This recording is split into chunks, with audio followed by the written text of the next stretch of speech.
Аянд баримтат сууг.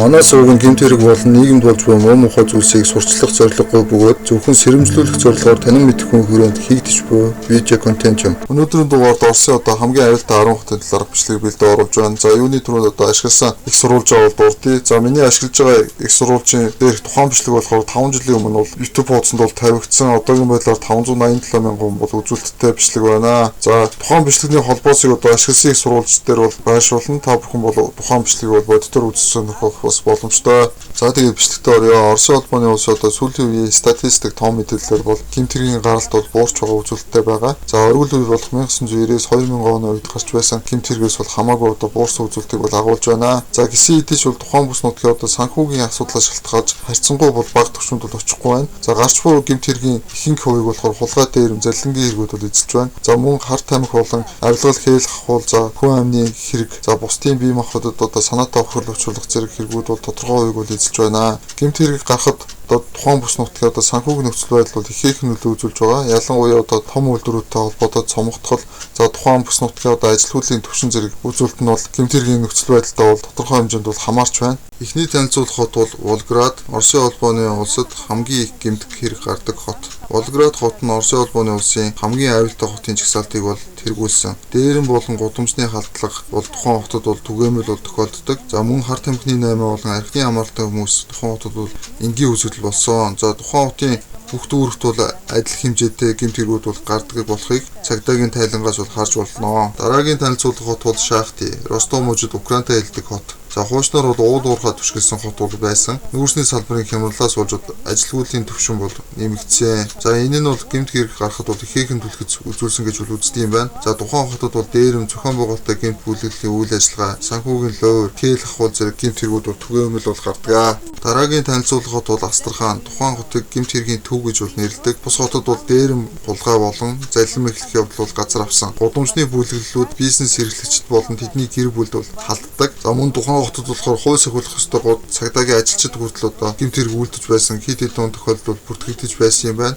За 1990 онтой харьцуулахад бол нөхцөл байдал бол дээрдэг өгүүлж гэж үздэг юм байна. За дараагийн хот болохоор Новокузнецк хар тамхины 8-ын төв гэж бол тухайн хотыг бол нэрлэдэг. За тухайн хот нь болохоор Камерово мужийн нэлээд том хот юм байна. За одоогоор тухайн хотод болохоор 5 зохион байгуулалттай гэмт бүлэглэл үйл ажиллагаагаа идэвхтэй явуулж байгааг бол тогтоосон. За тухайн хотод мөн олон тооны зохион байгуулалттай гэмт бүлэглэлийн үйл ажиллагааг бол таслан зогсоож байсан юм байна. Бүлэглэл нь интернетийг бол ашиглаж хар тамхитай холбоотой 8-нуудыг бол хийдэг. За тэднийг илрүүлэхэд бол ихээхэн цаг хугацаа бол шаарддаг. Дараагийн буюу 5 дахь танилцуулах хот бол Омск. За тухайн хотод бол гэмт хэргийн нөхцөл байдал бол нэлээд хүнд бол түвшинд бол байдаг. За өмнө нь тухайн хотод болохоор газрын тос боловсруулах үйлдвэрүүдийг зохион байгуулалттай гэмт бүлэглэлүүд өөрийн мэдэл давхар бол маргаан үүсгэж байсан. Мөн түүнтэй холбоотойгоор маш олон тооны аллаг гарч байсан зэрэгээрээ Оросын улбаны улсад бол маш алдартай. За тухайн хотод болохоор хулгай дээрэн болон автомашин хулгайлах асуудлууд бол маш ихээр гардаг. Зохион байгуулалттай гэмт бүлэглэлүүд нь хулгайлсан автомашинаа зарлж Оросын улбаны улсын өнцөг булан бүрлүү шилбэг маягаар илгээдэг болох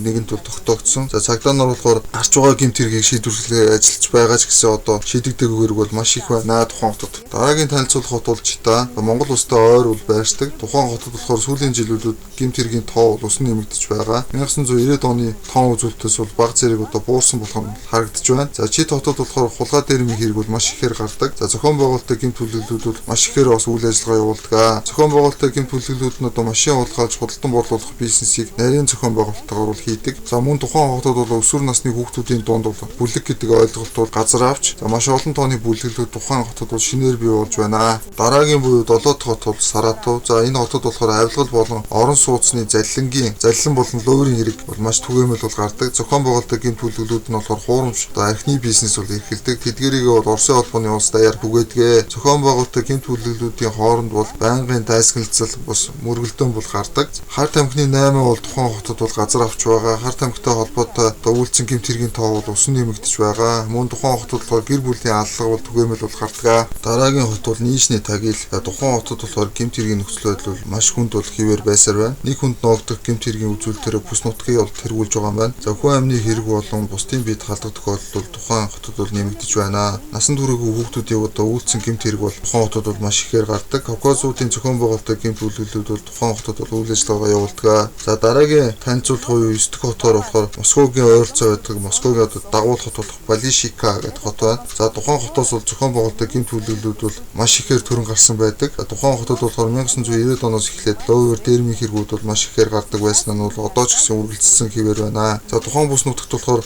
ихэвчлэн гардаг хэрэгүүд нь болохоор машины хулгай бол маш ихээр бол гардаг. Хамгийн сүүлийнх буюу 10 дахь хот бол Перм. За тухайн хотыг болохоор аюултай бүс нутаг гэж бол үздэг. За учир нь болохоор тухайн бүс нутагтаар бол маш олон тооны хорих ангууд бол байрладаг юм байна. За тэндээс бол маш олон тооны хориглолууд бол суллагддаг. Зэргээс нь бол шалтгаалж тухайн хотыг болохоор аюултай бүс нутаг гэж бол тооцдог юм байна. За гэмт хэргийн тухайд бол тухайн хотод болохоор сургуулийн насны хүүхдүүд болохоор маш олон тооны гэмт хэрэг бол үлддэг. За тэдгээр нэг хвчлэн сохруудаа гэмт хэрэг үлдсэн бол байдаг. Та бүхэн Оросын улбаны улстай холбоотой гэмт хэрэг болон зохион байгуулалттай гэмт хүлээлийн талаар одоо илүү ихийг мэдхийг хүсвэл манай сувгийн өмнөх бичлэгүүдийг үзэж сонирхох боломжтой.